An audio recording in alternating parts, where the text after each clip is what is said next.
simply being part of the process, I'm showing that at least I can come in contact with that. Those I come in contact with, that we need to be part of this process. When I was gathering up my signatures, I found it was easier if I explained that in order for the democratic process to work, we needed more than just one name on the ballot.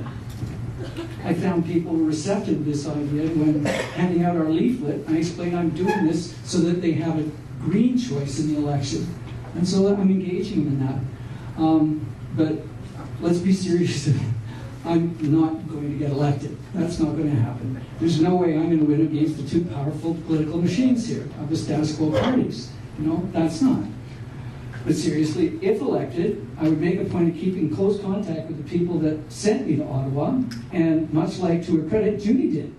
I may not have agreed with everything that she did as she served as our MP, but you can't fault her for everything but keeping us informed. She was at master at being on TV and on the radio, and you know, she served us proud. So, yeah, there's my answer.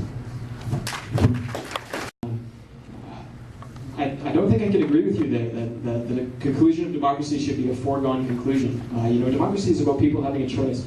2 years ago, my political party didn't exist. Today, we have over 2,000 members. When people stand up, they can produce change.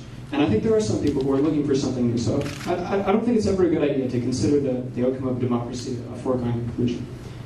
Now, on the topic of crime, because we're running a listening campaign, we're in tune with what the community is talking about, and crime is on all of our lips. That's definitely a concern we have, and all the candidates have mentioned that.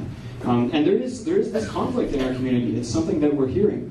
Should we focus on the punishment for crime, the consequences for crime, or should we focus on the social aspect of trying to prevent crime through changing people's lifestyles? I hate to say this as a politician, but crime is a long-term problem. No politician is going to fix crime in 2 or 3 years. And because of that, rather than choosing one side or the other of this debate, I think that what we need to do is we need to get more united and more aware as a community. What we need to do, I believe, is we need to do some in-depth research into the paths that people take through crime. Are stiffer sentences effective in preventing future crime? Do they change lifestyles? What specific programs cause youth to choose other paths? What specific long-term consequences do those have? And then we need to return that back to the community. We need to make that aware. We need to get on the same page if we're going to solve crime permanently. Because 2 or 3 years of a 4 or 5% drop is simply not good enough for me and the other youth growing up in this neighborhood.